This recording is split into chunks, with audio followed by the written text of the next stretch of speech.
Admission कमीमध्ये करतो, पोरांचं एज्युकेशन व्यवस्थित करतो रुरल एरियामध्ये सांगितले होते.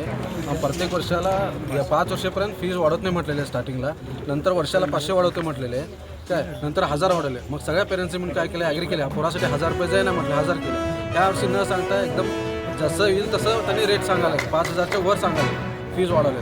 आणि हे फीज आणि विचारायला तर मॅनेजमेंटला आपण विचारायला गेलं तर मॅनेजमेंट सांगते की स्कूल लॉसमध्ये आहे. तर मी बेलगावमध्ये स्कूलचं सगळं बघितल्यानंतर जास्तीत जास्त ॲडमिशन ह्या स्कूलला आहे. 1100-1200 पोरं आहेत. बाकी इकडे कोटा पण आहे, 60चं कोटा असतं. ह्यांनी आले की तसं ॲडमिशन घ्यायला तर तुमचं लिमिट असतं तेवढं ॲडमिशन घ्या, थोडं मॅनेजमेंट करा. आमचं पेरेंट्सचा आग्रह आहे एवढं. आणि आम्हाला काय लास्ट टाइम जे लिहून दिले प्रिन्सिपल मॅडमनी काय लिहून दिलेलं आहे, आम्हाला मॅनेजमेंटने काय लिहून दिलेलं आहे, प्रत्येक वर्षाला 1000 रुपये म्हणून ते 1000 प्रमाणे ह्यावर्षी पण लागू करायला पाहिजेत. आणि तुम्हाला फीज वाढवायची असेल तर 1 वर्ष आधी पेरेंट्सला सांगा, त्यांचं माइंड सेट व्हायला पाहिजे. कारण का गरीबात गरीब इथं मुलं शिकायला येतात, वडील शिकल्याने मुलांना इथे शिकायला पाठवलेत, त्यांचं पोट पाणी मारून. तर तसल्यानं तुम्ही हे बददुवा घेऊ नका, त्यांचा दुवा घ्या. पहिले सर चांगले आहेत, त्यांच्या तोंडाकडे बघून सगळे जण ॲडमिशन करायचं. मॅनेजमेंट पेरेंट्सचा व्यवस्थित रिस्पॉन्स देत नाही. कोणी विचारायला गेले की तुमच्या पूर्वाला तर ॲडमिशन घ्या येतं, नंतर TC घेऊन जावा बोलतात. हे बोलायचं त्यांना अधिकार नाही आहे.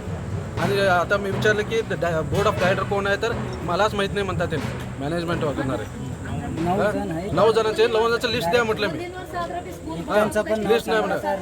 आणि का तर ಫೀಸ್ ಕಮ್ಮಿ ಕರ म्हटलं ಸ್ಕೂಲ್ ಬಂದ್. ಇವನು ನೇರವಾಗಿ ಪ್ರಕರಣದಲ್ಲಿ ಭಾಗಿಯಾಗದೇ ಇದ್ದರೂ ಕೂಡ ಇವನ ಮೊಬೈಲನ್ನು ಆರೋಪಿಗಳು ಉಪಯೋಗ ಮಾಡಿಕೊಂಡು ಇಂಟರ್ನೆಟ್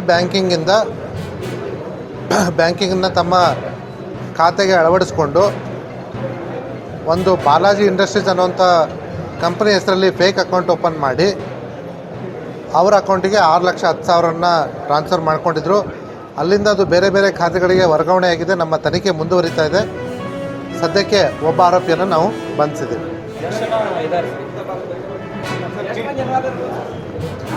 ನಾವು ಈಗಲೇ ಇಷ್ಟೇ ಜನ ಅಂತ ಹೇಳಲಿಕ್ಕೆ ಸಾಧ್ಯ ಆಗೋದಿಲ್ಲ.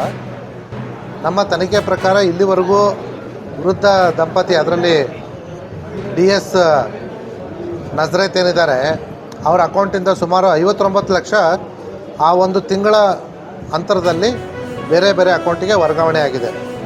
ಇದು ನಮಗೆ ಪ್ರಥಮವಾಗಿ ಸಿಕ್ಕಂಥ ತನಿಖೆಯಲ್ಲಿ ಒಂದು ಪುರಾವೆ ಮತ್ತು ಒಂದು ಸಕ್ಸಸ್. ಇನ್ನು ಮುಂದಿನ ದಿನಗಳಲ್ಲಿ ಎಲ್ಲ ಆಯಾಮಗಳಿಂದ ನಾವು ತನಿಖೆ ಮಾಡಿ ಯಾರೇ ಆರೋಪಿ ಇದ್ದರೂ ಕೂಡ ಅವ್ರನ್ನ ಬಿಡೋದಿಲ್ಲ. ಅವ್ರನ್ನ ನ್ಯಾಯಾಂಗದ ಕಾನೂನು ಪ್ರಕಾರ ಕ್ರಮ ತಗೊಳ್ತೀವಿ. ಇಡೀ ಬೆಳಗಾವಿ ಜಿಲ್ಲೆಯಲ್ಲಿ ತಾವು ಫಸ್ಟ್ ಒಂದು ಒಳ್ಳೆ ಕೆಲಸ ಮಾಡಿದ್ದೀರಿ. ಆ ನಿಟ್ಟಿನಲ್ಲಿ ಉಳಿದಂಥ ಆರೋಪಿಗಳ ಏಕದಿನದಲ್ಲಿ ಬಂದ